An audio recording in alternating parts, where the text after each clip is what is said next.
పరిశుద్ధ గ్రంథంలో నుండి కీర్తనని మనం జ్ఞాపకం చేసుకుంటూ దేవుని సన్నిధిలో మన ముందుకి కొనసాగుదాం. మత్తయి శుభవార్త చూడండి ఒకసారి. మత్తయి శుభవార్త కొన్ని విషయాలను ఇక్కడ మనం జ్ఞాపకం చేసుకుందాం. 3వ అధ్యాయం మొదటి వచనం నుండి 3వ వచనం వరకు కొన్ని మాటలు ఇక్కడ మనం జ్ఞాపకం చేసుకొని ముందుకు కొనసాగుదాం. ఆ దినముల యందు బాప్తిస్మమిచ్చి యోహాను వచ్చి, పరలోక రాజ్యము సమీపించి ఉన్నది, మారు మనసు పొందుడని యువతిగా అరణ్యములో ప్రకటించుచుండెను. ప్రభు మార్గము సిద్ధపరచుడి, ఆయన త్రోవలు సరళము చేయుడని అరణ్యములో కేకవేయు యొక్కని శబ్దము అని ప్రవక్త అయిన యెషయా ద్వారా చెప్పబడిన వాడు ఇతడే. దేవునికి మహిమ కలుగును గాక. చిన్న ప్రార్థన చేసుకుందాం. ప్రేమగల దేవ, పరిశుద్ధుడు అయిన తండ్రి, ఇంతవరకు నాతో మాతో ఇవ్వండి అయా. నడిపించిన కృపను బట్టి ప్రార్థిస్తూ, వాక్యమైన నిన్ను మేము సమీపిస్తూ ఉండగా నీ పక్షమున నిలుస్తూ ఉన్న అలుపునైన నన్ను బలపరిచి, కొలతలేని నీ ఆత్మతో ఎత్తి పట్టి నాతో మాతో సూటిగా తేటగా మాట్లాడండి. అలాగనే ప్రభువా, మా నిమిత్తము దాచబడిన జీవాన్ని నిశ్చయముగా మేము పొంది నిన్ను వెంబడించుటకు తగిన విశ్వాసము నిరీక్షణ మా అందరికి దయచేయండి. కూడి చేరి వచ్చిన బిడ్డల కుటుంబాలను బట్టి, వస్తూ ఉన్న బిడ్డల కుటుంబాలను బట్టి, అలాగనే ఈ లైఫ్ ద్వారా చూస్తూ ఉన్న బిడ్డల కుటుంబాలను బట్టి కూడా ప్రార్థిస్తూ ఉండగా ప్రతి అవసరత నీ కృప ద్వారా తీర్చబడి నీ నామము హిమార్థమైన బిడ్డలుగా కుటుంబాలకు అన్ని విషయాలు వర్ధిల్లు గొప్ప భాగ్యము దయచేయమని, నీ కోడిక ప్రారంభం నుంచి ముగింపు వరకు నీవే అధ్యక్షుడిగా ఉండి మమ్మల్ని నడిపించమని యేసు క్రీస్తు అను నీ నామమును అడుగుతున్నాము తండ్రి. ఆమేన్. Praise God. హల్లెలూయా. అందరం కూడా కూర్చుందాం. ఈరోజు మనం వినబోతూ ఉన్న అంశము, మారు మనస్సుకు తగిన ఫలము ఫలించుడి. దేవునికి మహిమ కలుగును గాక. మారు మనస్సుకు తగిన ఫలము. ఈరోజు దేవుని యొక్క సన్నిధిలో మనము అనేక సందర్భాలను, అనేక పరిస్థితులను చూడగలుగుతూ ఉన్నట్లయితే, మారు మనస్సుకు తగిన ఫలము అనే ఆ ఫలాన్ని ఎంతమంది ఫలిస్తూ ఉన్నారు, ఎంతమంది ఆ ఫలము విషయమై జాగ్రత్త కలిగి నడుస్తూ ఉన్నారో మనం ఇక్కడ చూడగలుగుతూ ఉన్నట్లయితే, ఆ దినముల యందు బాప్తిస్మమిచ్చు యోహాను వచ్చి ఏమని ప్రకటన చేస్తూ ఉన్నాడు. ఈ బాప్తిస్మమిచ్చు యోహాను జకరియా ఎలిజబెత్ యొక్క కుమారుడు, వృద్ధాప్యమందు కలిగిన వాడు, దేవుని వాగ్దానమును బట్టి వచ్చిన వాడు. ఇంకా చెప్పాలి అంటే దేవుని మార్గము సిద్ధపరచుటకు దేవుని ద్వారా పంపబడిన వాడు. ఆమేన్. అయితే ఈయన వచ్చి చెబుతూ ఉన్నాడు కదా, పరలోక రాజ్యము సమీపించి ఉన్నది, మారు మనస్సు పొందండని యోదయ అరణ్యములో ప్రకటించుచుండెను. ఎక్కడ ప్రకటిస్తూ ఉన్నాడు? యోదయ అరణ్యములో ఈయన ప్రకటన చేస్తూ ఉన్నాడు. అయితే ఇక్కడ మనం చూడగలుగుతూ ఉన్న కొన్ని సంగతులను గమనించగలిగినట్లయితే, ఈ మాటలు యోహాను మరి రాకముందే 712 సంవత్సరముల ముందే ప్రవక్త అయిన యెషయా ప్రవచించి ఉన్నాడు ఈ మాటల్ని. దీనిని గురించి ఇక్కడ తెలియజేస్తూ ఉన్నాడు కదా, ప్రవక్త అయిన యెషయా ద్వారా చెప్పబడిన వాడు ఇతడే. ఈ బాప్తిస్మమిచ్చు యోహాను గురించి చెప్పబడిన మాటలు మనం చూస్తూ ఉన్నాము. అయితే దేవుడిచ్చిన కృపను బట్టి, దేవుడిచ్చిన అభిషేకమును బట్టి, దేవుని ద్వారా మనకు ప్రత్యేకించి ఏర్పాటు చేయబడిన దేవుని రాజ్యము కొరకైన ప్రయాణములో మనము మారు మనస్సుకు తగిన ఫలాలు ఫలించాలి. ఈరోజు దేవుని సన్నిధిలో ఉన్నాము అంటే మనము మారు మనస్సుకు తగిన ఫలాలు ఫలిస్తూ ఉన్నామా లేదా అనేది మనం కూడా పరిశీలన చేసుకోవాలి. దేవుడు మనకు అధికారం ఇచ్చాడు, అభిషేకం ఇచ్చాడు, వాగ్దానాన్ని ఇచ్చాడు. ఆ వాగ్దానమును బట్టి దేవుని యొక్క రాజ్యమును చేరుటకు మనం హక్కుదారులుగా చేయబడ్డాము.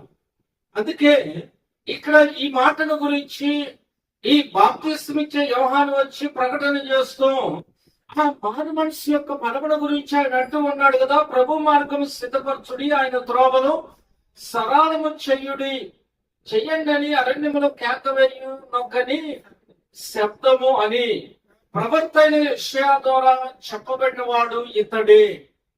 ఈరోజు మనం గమనిస్తూ ఉన్నాము, లోకా సువార్తలో ఈ వైద్యుడైన లోక రాస్తూ ఉన్న కొన్ని మాటలు మనం ఇక్కడ చూడగలిగినట్లయితే 5వ అధ్యాయము 32వ వచనానికి ఒకసారి మనం వెళ్దాము. లోకా శుభవార్త చూడండి ఒకసారి. ఇక్కడ 5వ అధ్యాయము 32వ వచనానికి మనం వెళ్ళినట్లయితే ఇక్కడ కూడా మనకు మాట తెలియబడుతూ ఉన్నది. ఏమంటూ ఉన్నాడు? మారు మనస్సు పొందుటకై నేను పాపులను పిలవవచ్చితిని గాని నీతిమంతులను పిలవరాలేదని వారితో చెప్పాను. దేవునికి మహిమ కలుగును గాక. ఏం తెలియబడుతూ ఉన్నది ఇక్కడ? ప్రభువైన యేసు క్రీస్తు ఒక మాట తెలియజేస్తూ ఉన్నాడు. ఆయన అంటూ ఉన్న ఈ మాటను మనము చూడగలిగినట్లయితే యేసు క్రీస్తు ఎందుకు వచ్చాడు? యేసు క్రీస్తు రావటానికి గల ఉద్దేశం ఏంటి అంటే, మారు మనస్సు పొందుటకై నేను పాపులను పిలవవచ్చితిని గాని నీతిమంతులను పిలవరాలేదని వారితో చెప్పాను. ఇక్కడ మనం గమనిస్తూ ఉన్నాము. అయితే ఈ మారు మనస్సును గురించి బాప్తిసం ఇచ్చే యోహాను ప్రకటించాడు. ఈ మారు మనస్సు విషయమై ప్రభువైన యేసు క్రీస్తు కూడా నేను వచ్చినందుకే అనే విషయాన్ని కూడా ఆయన తెలియజేస్తూ ఉన్నాడు. ఈరోజు దేవుని సన్నిధిలో మనం ఉన్నాము, దేవుని వాక్యాన్ని మనం వింటూ ఉన్నాము, వాక్యమైన దేవునితో మనము నడుస్తూ ఉన్నాము. దేవుని యొక్క రాజ్యము కొరకైనా మన యొక్క ప్రయాణము గాని, మన యొక్క సిద్ధపాటు గాని, అన్ని విషయాల్లో కూడా మనము చూడగలిగినట్లయితే దేవుని యొక్క సన్నిధిలో మనము దేవుని కుమారులము కుమార్తెలమై ఉన్నాము. అందుకే దేవుడు ఇక్కడ మనం ఉంచాడు, మనతో మాట్లాడుతూ ఉన్నాడు, మనల్ని సరిచేస్తూ ఉన్నాడు. మన యొక్క విశ్వాసమును గురించి, మన యొక్క నిరీక్షణ గురించి, మనము భక్తి జీవితంలో వాక్యమైన దేవునికి లోబడుతూ ఉన్నామో లేదో అనేక విషయాలు తెలియజేస్తూ ఉన్నాడు. ఎందుకు మారు మనస్సు, దేనికి ఇది అవసరమై ఉన్నది అనే మాటను మనం చూస్తే యేసుక్రీస్తు ఒక ఉపమానం చెబుతూ ఒక మాట చెప్పాడు. 15వ అధ్యాయము లోకా శుభవార్తలోని 10వ వచనంలో ఉంటది ఒక మాట. అటువలే మారు మనస్సు పొందు ఒక పాపి విషయమై దేవుని దూతల ఎదుట సంతోషము కలుగునని మీతో చెప్పుతున్నానని ఏం చెబుతూ ఉన్నాడు ఇక్కడ ప్రభువైన యేసుక్రీస్తు? అటువలనే మనస్సు పొందు ఒక పాపి విషయమై దేవుని దూతల ఎదుట సంతోషము కలుగునని మీతో చెప్పుతున్నాను అనిను. ఇక్కడ యేసుక్రీస్తు మాట తెలియజేస్తూ ఉన్నాడు కదా, నాణ్యముల గురించి మాట్లాడాడు ఆయన. ఉపమానము తెలియజేస్తూ, ఏ స్త్రీకైనను 10 ఎండి నాణ్యములు ఉండగా వాటిలో ఒక నాణ్యము పోగొట్టుకుంటే ఏం చేసిద్దంట? ఆమె ఎతకదా? అది దొరికే వరకు దానిని జాగ్రత్తగా వెతకదా? ఒకవేళ అది దొరికినప్పుడు ఎలా ఉంటది అంటే, అది దొరికినప్పుడు తన చెలికత్తెలను పొరుగు వారిని పిలిచి నాతో కూడా సంతోషించుడి, నేను పోగొట్టుకుని నా నాణ్యము దొరికినదని వారితో చెప్పును కదా. దేవునికే మహిమ కలుగును గాక. నీవు లోకముల నుండి ప్రత్యేకించబడి, లోక పరిస్థితుల నుండి ప్రత్యేకమైన దేవుని కృపకు తేబడి, యేసుక్రీస్తు రక్తములో కడగబడి, దేవుని రాజ్యము కొరకైన ఒక ప్రత్యేకమైన నామము, దేవుని యొక్క పేరు నీకు పెట్టబడినప్పుడు నీవు అనేకుల పిలిచి దేవుని యొక్క కృపను బట్టి నీకు కలిగిన గొప్ప సంతోషములను పంచుకోవాలి. ఈరోజు మనం గమనిస్తూ ఉన్నాము, దేవుని యొక్క సన్నిధిలో దేవుడు మనకిచ్చిన కృపను బట్టి, దేవుడు మనకిచ్చిన అధికారం లేదా అభిషేకాన్ని ఎంతమంది పొందగలుగుతూ ఉన్నాము అంటే, చాలా మంది కూడా దేవుని యొక్క వాక్యములో దూరస్తులుగాను, దేవుని యొక్క కృపకు సమీపంగా లేని వారిగా ఉంటూ ఉన్నారు. అందుకు యేసుక్రీస్తు ఈ లోకానికి రాలా. అందుకు యేసుక్రీస్తు ఈ రీతిగా మనల్ని సిద్ధపరచడం లేదు, కానీ మనలో ఉన్న ప్రతిదీ పోగొట్టి మనమందరము కూడా ఒకే ఆత్మచేత నింపబడి మారు మనస్సు అనే ఆ ప్రభావం, ఆ యొక్క పరిస్థితులు గుండా దేవుని రాజ్యమునకు మనం చేర్చబడుటకు ఆయనే శరీరధారిగా వచ్చాడు. ఎందుకు పిలిచాడంట? ఆయన ఎందుకు వచ్చాడంట? మారు మనస్సు పొందుటకై పాపులను పిలవచ్చి తిని గాని నీతిమంతులను పిలవరాలేదు. ఒకవేళ నీతిమంతులు ఉన్నారు అంటే వాళ్ళ కోసం నేను రాలా అన్నాడు ఆయన. వాళ్ళ కోసమే నేను వచ్చాను. ఈరోజు దేవుని సన్నిధిలో ఎవరు నీతిమంతులు కాదు కానీ యేసుక్రీస్తు రక్తములో కడగబడిన వారు మాత్రమే నీతిమంతులు, వారి మాత్రమే వాగ్దానము కలిగిన వారు. వారిని దేవుడు పరిశుద్ధులుగా చేశాడు. అందుకే నేను పరిశుద్ధుడై ఉన్న ప్రకారం మీరును పరిశుద్ధులై ఉండుడి. నేను లోకమును జయించిన ప్రకారం మీరు లోకమును జయించుడు. లోకం మీద ఆయన యుద్ధం చేశాడా? ఆయన దీనత్వము కలిగి ఉన్నాడు, సహించాడు, ఓర్పు కలిగి ఉన్నాడు. ఆయన దేవుని యొక్క చిత్తమును సంపూర్ణంగా ఏ రీతిగా మనం నెరవేర్చాలో అది ఆయన నెరవేర్చి ఆ మాదిరి మనకి ఇచ్చాడు. అయితే ఏం చేస్తూ ఉన్నాం ఈరోజు? చాలా సందర్భాలు మనం గమనిస్తూ ఉన్నాం. ఎందుకంటే నెహెమ్యా గ్రంథంలో ఒక మాట ఉన్నది. నెహెమ్యా గ్రంథము 9వ అధ్యాయము మనము 35వ వచనానికి వెళ్ళినట్లయితే ఇక్కడ ఒక మాట ఉన్నది. చూడండి, ఆ మాటను మనము చూడగలిగితే ఎందుకు దేవుడు వచ్చాడు, ఎందుకు మారు మనస్సు మనం పొందాలి అంటే వారు తమ రాజ్య పరిపాలన కాలమందు నీవు తమ ఎడల చూపిన గొప్ప ఉపకారములను తలంచక నీవు వారికి ఇచ్చిన విస్తారముకు ఫలవంతమైన భూమిని అనుభవించి ఉండి నిన్ను సేవింపకపోయి తమ చెడు నడతను విడిచి మారు మనసు పొందరయ్యి ఏం చేశారంట? ఆయన అంటూ ఉన్నాడు కదా, వారు తమ రాజ్య పరిపాలన కాలమందు. ఏ కాలమందు? ఈరోజు మనం గమనిస్తూ ఉన్నాం. నీవు మరి సమస్తమును అనుకూలపరుచుకొని నీ యొక్క ప్రయాణమును కొనసాగిస్తూ ఉన్న పరిపాలన కాలమందు దేవుడు ఏం చేశాడు అంటే ఆయన అంటూ ఉన్నాడు కదా, నీవు తమ ఎడల చూపిన గొప్ప ఉపకారములను తలంచక. ఈరోజు ఆయుష్కాలము దేవుడు మనకిచ్చి మనం ఎక్కడ ఉన్నాము? మన పరిపాలనలో లేదా మన యొక్క ప్రయాణములో దేవుడు చేసిన గొప్ప ఉపకారములను బట్టి మనము దేవుణ్ణి సేవించడం లేదా ఆయన్ని స్తుతించడం, ఆయన్ని గణపరచడం మానివేసి ఏం చేస్తా ఉన్నారు? మనుష్యులకు దాసులు అవుతా ఉన్నారు. ఎవరికి?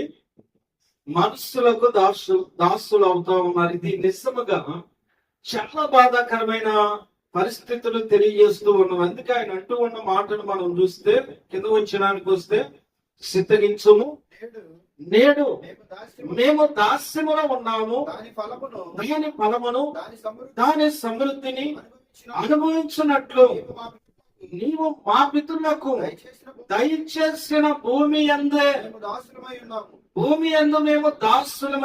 ఎక్కడున్నారంటే వీళ్ళు ఏరే దాంట్లో దాసులుగా లేరు, ఏరే ఒక అధికారం కలిగిన వాళ్ళకి దాసులుగా లేరు.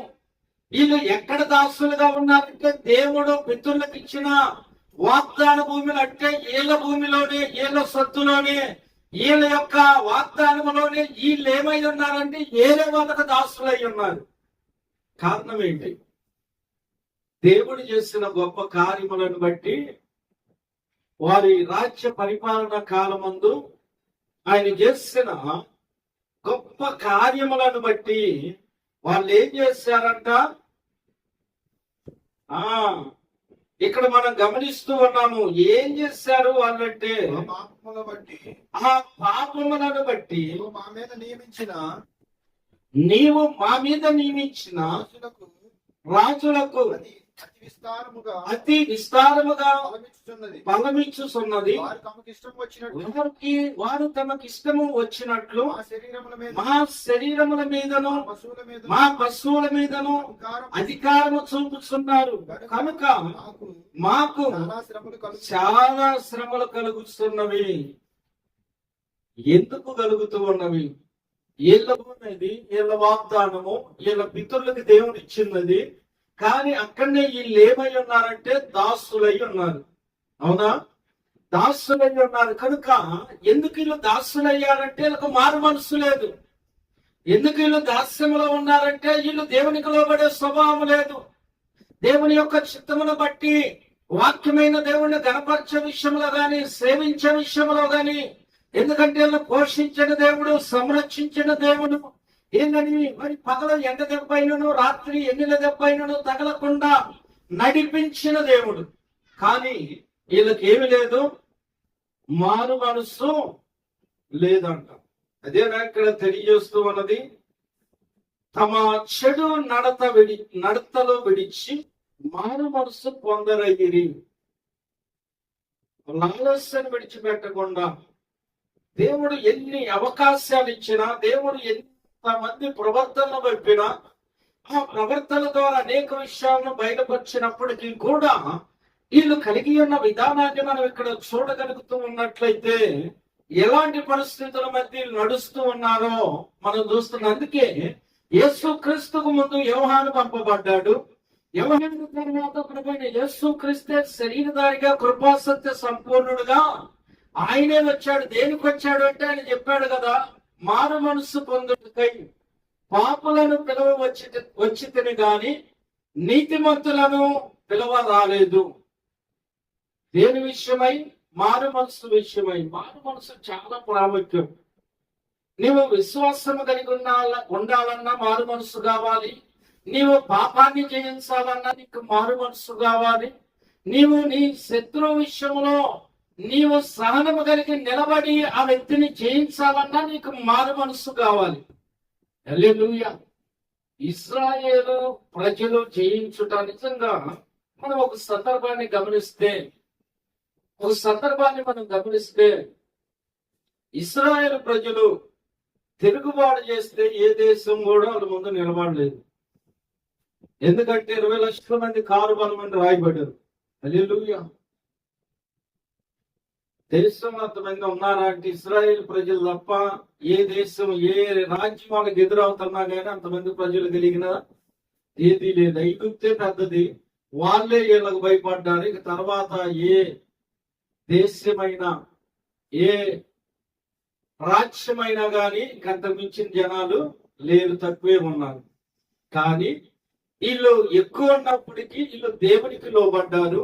దేవుని మాటను బట్టి, దేవుని ప్రవర్త ఏమి పలికాడో దాని ప్రకారం నడుస్తూ వాళ్ళు సహనము కలిగి, దీనత్వము కలిగి ఉండుట వలన దేవుడే వారితో ఉండి వారి పక్షాన్ని నిలబడి యుద్ధం చేశాడు. వాళ్ళ శత్రువులను దేవుడు జయించాడు. వాళ్ళ శత్రువులు వీళ్ళకు భయపడే విధంగా దేవుడు చేశాడు. కారణం ఏంటి అంటే వాళ్ళు దేవుని యొక్క చిత్తమును బట్టి ప్రవర్త మాట ప్రకారం నడుచుట వలన వాళ్ళు నడవనప్పుడు, విననప్పుడు వాళ్ళు దాసులయ్యారు. కానీ దేవుని యొక్క వాక్యంలో మనం చూస్తామంటే 25వ వచనంలో కూడా ఒక మాట ఉన్నది. చూడండి, మనం చూద్దాం. అప్పుడు వారు ప్రాకారములు గల పట్టణములను, బలవంతమైన భూమిని స్వాధీనపరచుకొని సకలమైన పదార్థములతో నిండి ఉన్న ఇళ్లను, త్రవ్విన బావులను, ద్రాక్ష తోటలను, ఒలివ తోటలను, బహు విస్తారముగా ఫలించు చెట్లను వశపరచుకొని అలాగున వారు తిని తృప్తి పొంది మదించి నీ మహా ఉపకారమును బట్టి బహుగా సంతోషించి.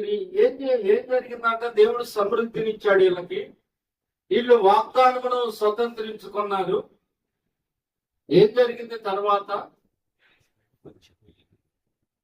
తిని ఆ మంచి ఫలాలు తిని వీళ్ళకి ఏమొచ్చిందంట? మదించి అన్నాడు. ఏం జరిగింది?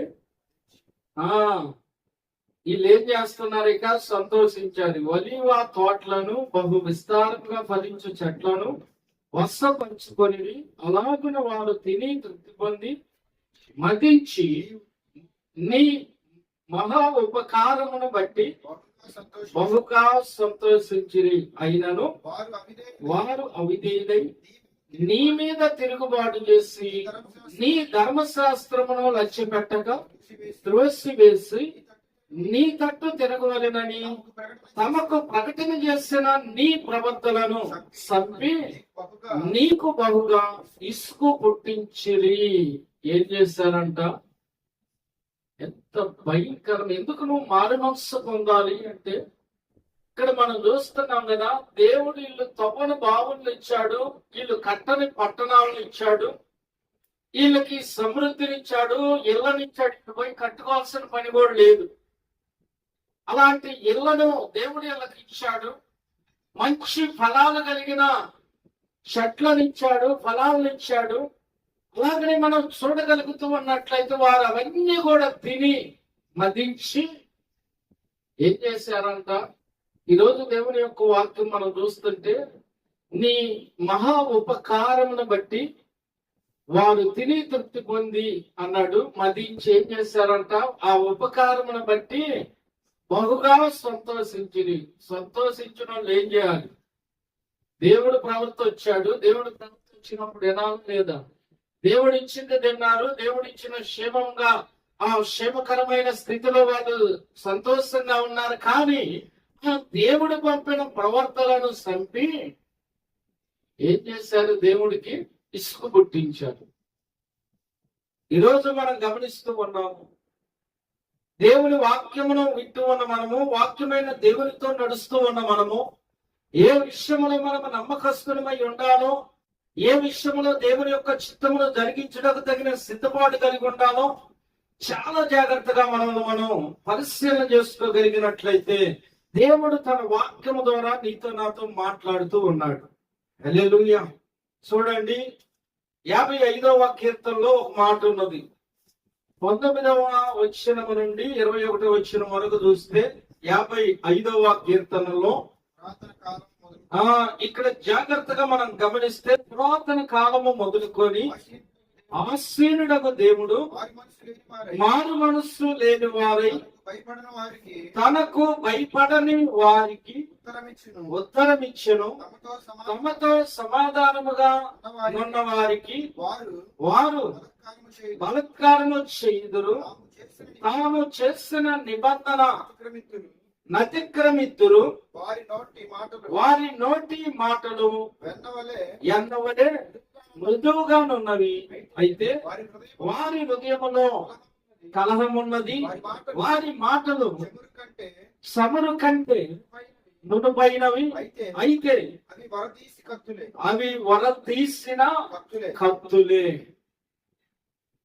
ఎంత భయంకరమైన పరిస్థితిలో దేవుని పిల్లలుగా ఉంటూ ఉన్నవారు ఉండకూడదు. దానిని గురించి ఇక్కడ తెలియజేస్తూ ఉన్న మాటను మనం చూడగలుగుతూ ఉన్నట్లయితే, పురాతన కాలము మొదలుకొని ఆసీనుడకు దేవుడు మారు మనస్సు లేని వారై తనకు భయపడని వారికి ఉత్తరం ఇచ్చాను అన్నాడు. ఏమిచ్చాడు? ఆ ఉత్తరం ఇక్కడ కింద మనం చదివాం. దేవుడు ఉత్తరం ఇచ్చాడు. ఎలా ఉన్నారు అంటే, దేవుడి పిల్లలుగాను, దేవుని ప్రజలుగాను, దేవుడు వారి పక్షమునున్నాడు అని అనేకులు చెప్పుకునే రీతిగా మరి లోకములో నడుస్తూ ఉన్న ప్రజలు ఎలా ఉన్నారు అంటే, దేవునికి విరోధులుగా ఉన్నారంట. మనం గమనిస్తూ ఉన్నాం. కొన్ని సందర్భాలు మనం చూస్తూ ఉంటాం. మారు మనస్సు అనేది మనకు చాలా ప్రాముఖ్యమై ఉన్నది. మారు మనస్సు విషయంలో దేవుని యొక్క సన్నిధిలో వాక్యమైన దేవుని పట్ల మన యొక్క భక్తి జీవితమును పరిపూర్ణంగా మనము జీవించటానికి యేసు క్రీస్తు కంటే ముందుగా ఎవరు వచ్చారంటే, బాప్తిస్మం ఇచ్చే యోహాను వచ్చాడు.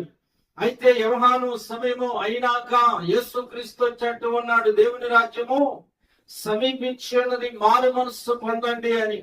ఆయన ఇంటి నాణ్యములు కలిగిన స్త్రీ గురించి ఆ ఉపమానము చెప్పాడు. మారు మనసు లేని 99 మంది కంటే మారు మనసు గల ఒక్క గొర్రె విషయమై నా దూతల ఎదుట బహు సంతోషము కలుగును అనే మాటను ఆయన తెలియజేశాడు. ఈరోజు మనం గమనిస్తూ ఉన్నాం, పాత నిబంధన కాలంలో అలాగనే నడిచారు. అందుకే అలా నడుస్తూ ఉన్న ప్రజల విషయమై దేవుడు ప్రవర్తన పంపితే దేవుని ఆశీర్వాదాలు అయితే పొందుతూ ఉన్నారు, కానీ దేవుని ప్రవర్తన చంపుతా ఉన్నారు. ఈరోజు దేవుని సన్నిధిలో కూడా దేవుని పిల్లలను కూడా చంపుతా ఉన్నారు. దేవుని పరిపాలన పరిచర్య విధానంలో పంపబడిన వారి విషయంలో కూడా అయ్యే జరుగుతూ ఉన్నవి. అందుకే మనము గమనించాలి, మానవ మనస్సు అనేది మనకు చాలా ప్రాముఖ్యము. మానవ మనస్సు లేని మన యొక్క భక్తి జీవితము ఏ మాత్రము కూడా దేవుని రాజ్యానికి చేర్చబడదు. మన యొక్క భక్తి జీవితంలో మొదటిగా మనకు మారు మనస్సు అవసరం. ఆ మారు మనస్సు దేవుని చిత్తానుసారమైనదై ఉండాలి. ఎందుకంటే ఇక్కడ ఇందాక మనము చదివాం కదా, ఎలా ఉంటుందంట, వారి నోటి మాటలు ఎన్నవలే మృదువుగా ఉన్నవి, అయితే వారి హృదయంలో కలహం ఉన్నది, మాటలు కాదు. మారు మనస్సు అంటే మనుషులు ఎదుట నశించుట, ఏమంటారు దాన్ని, నటించుట. మనుషుల ఎదుట నటించుట. ఆ నటించే విధానము మనుషులు అంటే లోకంలో సరిపోద్దేమో కానీ దేవునికి సరి అయినది కాదు. ఇంకోటి అంటూ ఉన్నాడు, వారి మాటలు ఎలా ఉన్నాయంట, దేనికంటే అంట, సమురు కంటే నున్ను పైనవంట. సమురు కంటే, సమురు పట్టుకుంటే ఏమైంది, జారిపోయింది. దానికంటే మృదువైనవి అంట మాటలు. ఒకటి హృదయంలో కలహం ఉంటది, రెండోది ఏముంటది, సమురు కంటే నును పైనవి, అయితే అవి వర తీసిన కత్తులే. ఏంటి అంటాయి, వర తీసిన కత్తులే. వరలో ఉన్న కత్తి కూడా కాదు, తీసిన కత్తి అంట. కత్తి బయటికి తీసినాక ఏం జరిగింది, సంపటమే కదా. ఈరోజు దేవుని సన్నిధిలో అందుకే ఆయన పాపులను నేను పిలవచ్చాను కానీ నీతిమంతులను పిలవ రాలేదు అనే మాటను ఆయన తెలియజేస్తున్నాడు. అందుకే ఇక్కడ మొదటి తిమోతికి రాసిన పత్రికలో కూడా ఒక మాట ఇక్కడ మనకు తెలియజేయబడుతూ ఉన్నది. ఒకసారి ఆ మాటను మనం జ్ఞాపకం చేసుకుందాము. మొదటి తిమోతికి రాసిన పత్రికలో మనం చూడగలిగినట్లయితే మొదటి అధ్యాయము చూడండి, 15వ వచ్చిన 16 వచ్చినాన్ని చూద్దాం. చూడండి, పాపులను రక్షించుటకు క్రీస్తు యేసు లోకమునకు వచ్చినను, వాక్యము నమ్మదగినది, పూర్ణ అంగీకారమునకు యోగ్యమైనది నై ఉన్నది. ప్రతి వారిలో నేను ప్రధానుడను. ఎవరంటూ ఉన్నారు ఈ మాట, అపోస్తలుడైన పౌలు అంటూ ఉన్నాడు కదా. ఆ రక్షింపబడిన వారిలో ఏ పాపుల కొరకైతే దేవుడు శరీరధారిగా వచ్చాడో ఆ పాపుల సంఖ్యలో నేనే మొదటి వాడిని, ప్రధానుడిని అన్నాడు. అవునా, చూడండి అంటూ ఉన్నాడు కదా. అయినను నిత్య జీవము నిమిత్తము తనను విశ్వసింపబోవు వారికి నేను మాదిరిగా ఉండులాగున యేసు క్రీస్తు తన పూర్ణమైన దీర్ఘ శాంతమును నా ప్రధాన పాపినైన నా యందు కనపరుచున్నట్లు నేను కనికరింపబడి తిని. దేవునికి మహిమ కలుగును గాక. ఈరోజు మనమందరం కూడా ఇక్కడ కనికరింపబడ్డాము కనుక ఇక్కడ ఉన్నాము. కనికరింపబడ్డాము కనుక దేవుని వాక్యం వింటూ ఉన్నాం. దేవుని కుమారుడు కుమార్తెని పిలువబడుతూ ఉన్నామంటే మనం కనికరింపబడ్డాము. మనకున్న అతిక్రమములు, మనకున్న దోషములు, మన మీద ఉన్న అపరాధములు, మనము చేసిన ప్రతి మోసకరమైన ప్రతి క్రియా విధానం అంతా కూడా యేసు క్రీస్తు రక్తములో కడిగి వేయబడింది, అది కొట్టివేయబడింది. ఇంకను మనము జీవించువారము. అయితే పౌలు గారు అన్నాడు కదా, నా యందు క్రీస్తే జీవించుతున్నాడు. ఇప్పుడు ఎవరు ఉండాలి మనలో, క్రీస్తు ఉండాలి. నిజంగా మారు మనసు మనకు వస్తే క్రీస్తు ఉండాలి. మనలో ఆయన జీవిస్తూ ఉన్న విధానమును మనము చూడాలి. అందుకే ఆశీర్వాదమునకు వారసులగుటకు మీరు పిలువబడితిరి గనుక అనే మాటను వాడాడు. ఎందుకు మనం పిలువబడ్డామంటే ఆ స్థితిని విడిచి మనం ఎప్పుడైతే మారు మనసు పొందుతామో మనం ఆశీర్వాదమునకు వారసులం అవుతాం. అబ్రహాము పిలువబడ్డాడు, పాత స్థితిని విడిచిపెట్టి వచ్చినాకే వాగ్దానమునకు వారసుడయ్యాడు. ఆయన వాగ్దానం అంటే ప్రతి ఆశీర్వాదమునకు వారసుడయ్యాడు. ఈరోజు దేవుని సన్నిధిలో మనము కూడా ఆ వారసత్వము పొందాలనే ఆయన ద్వారా మనం పిలువబడ్డాం. హల్లెలూయా. చూద్దాం ఒకసారి మొదటి పేతురు రాసిన పత్రికను మనం చూస్తే 3వ అధ్యాయము 9వ వచనంలో ఒక మాట ఉన్నది. మనం చూడగలిగినట్లయితే, ఆశీర్వాదమునకు వారసుల అవుటకు మీరు పిలువబడితిరి గనుక కీడుకు ప్రతి కీడైనను దూషణకు ప్రతి దూషణ అయినను చెయ్యక దీవించుడు. ఏం చేయాలంటే మనం పిలువబడిన విధానం ఏంటంటే ఆశీర్వాదం కొరకు. ఏంటా ఆశీర్వాదం? దేవుని రాజ్యంలో ఉండటమే మనకు ఆశీర్వాదం. దానికి మించిన ఆశీర్వాదం భూమి మీద ఏది లేదు.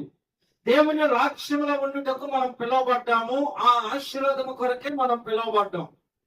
కనుక మనకు ఆశీర్వాదం ఉన్నది, వాగ్దానం ఉన్నది. కనుక కీడుకు ప్రతి కీడైనను దూషణకు ప్రతి దూషణ అయినను చేయక దీవించుడి అన్నాడు. ఏమేం ఇలా చేస్తే ఏం జరిగిద్దంట?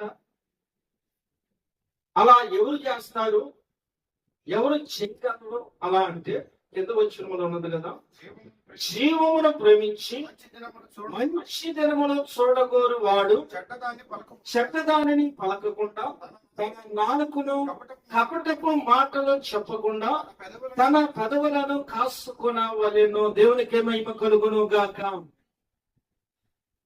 ఇక్కడ చాలా విషయాలు రాయబడి ఉన్నారు. ఎవరు ఇది చేయగలరు అంటే, జీవమును ప్రేమించి మంచి దినములు చూడగోరువారు.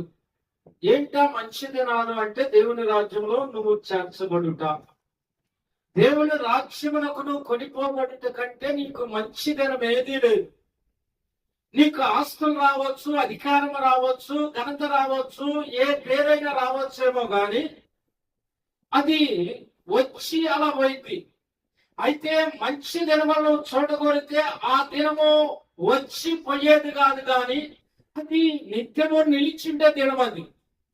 అది దేవునితో నువ్వు నివసించేదై ఉన్నది. దేవునితో కలిసి నువ్వు ఆనందించే దినమై ఉన్నది. అదే మనకు మంచి దినము. అదే మనకు జీవము కలిగిన దేవుని యొక్క వాగ్దానమై ఉన్నది. ఏమి ఆ వాగ్దానం నిమిత్తమే మనం ఇక్కడ ఉన్నాం. అందుకే ప్రకటన గ్రంథం 2వ అధ్యాయము 16-17 వచనాల్లో ఒక మాట ఉన్నది. ఇక్కడ సంఘములతో దేవుడు తెలియజేస్తూ ఉన్న మాట, కావున మారు మనస్సు పొందము, లేని ఎడల నేను నీ యొద్దకు త్వరగా వచ్చి నా నోట నుండి వచ్చు సత్యము చేత నీతో యుద్ధము చేసేదను. సంగములతో ఆత్మ చెప్పుస్తున్న మాట చెవి గలవాడు వినుడు గాక. దేవునికి మహిమ కలుగును గాక. తాళము చెవి వేరు, జ్ఞానం అనే చెవి వేరు. అయితే ఇక్కడ మనం గమనిస్తూ ఉన్నామా, చెవి కలిగిన వాడు జ్ఞానము కలిగి ఉంటాడు. ఆ జ్ఞానం అనే చెవిలో కలిగి ఉంటే మాటల్ని అర్థమవుతుంది. ఆ జ్ఞానం అనే ఆ చెవిను కలిగి ఉన్నప్పుడు దేవుని యొక్క మాట నీకు అర్థమైంది. మారు మనస్సు పొందమంటున్నాడు, హెచ్చరిస్తూ ఉన్నాడు. సంగములతో ఆత్మ చెప్పుతున్న మాట చెవి గలవాడు. 3వ వచనంలో కూడా ఉన్నది ఈ మాట. 3-4 వచనములు నీవు ఏమంటూ ఉన్నాడు? నీవు ఎలాగూ ఉపదేశము పొందితువో, ఎలాగూ ఇంటివో జ్ఞాపకము చేసుకొని దానిని గైకొనుసు. ఏం చేయాలంట? నీవు ఎలాగ ఉపదేశము పొందితువో అన్నాడు మొదటిగా. అవునా? ఇంకా ఎలాగూ ఇంటివో, నువ్వు పొందావు, విన్నావు, జ్ఞాపకం చేసుకొని గైకొనుసు అంటే మనం అనేక సందర్భాల్లో విన్నాము. జీవించుట, పొందాము, విన్నాము, దానిని గైకొంటూ, అవునా, జ్ఞాపకం చేసుకొని గైకొనాలి. దాని ప్రకారం జీవించు. నీవు జాగరూకుడివై ఉండిన ఎడల నేను దొంగవలే వచ్చేదను.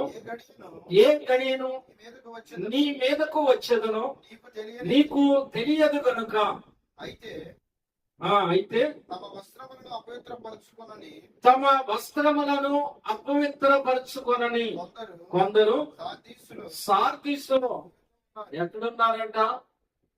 తమ వస్త్రములను అపవిత్రపరచుకొనని. ఏ వస్త్రములై? దేవుడిచ్చిన రక్షణ వస్త్రములు. ఆ వస్త్రములు అపవిత్రపరచుకొని వారు అపవిత్రపరచుకొనకుండా ఈ లోకములో ఈ ప్రజల మధ్య జీవించాలి అంటే వాళ్ళకి శ్రమలు, ఇబ్బందులు, ఆటంకాలు, శోధనలు అనేకమైనవి సంభవించినప్పటికీ వారు వాటిని భరించారు. గాని తమ విశ్వాసమును గాని, తన పరిశుద్ధతను గాని, తన పవిత్రతను గాని, వాగ్దానము దేవుడిచ్చిన రక్షణ వస్త్రమును గాని వాళ్ళు అపవిత్రపరచుకోలేదంట. దానిని పోగొట్టుకోవాలి. నిజంగా దేవుని చేత పలకబడి మాటలో చాలా విషయాలు దేవుడు తెలియజేస్తూ ఉన్నాడు. ఈరోజు ఏ రీతిగా మనం ఉన్నాము? 9వ అధ్యాయము 20-21 వచనంలో కూడా ఉన్నది. ప్రకటనలో 9వ అధ్యాయము 20వ వచనం 21వ వచనంలో కూడా ఉన్నది ఒక మాట.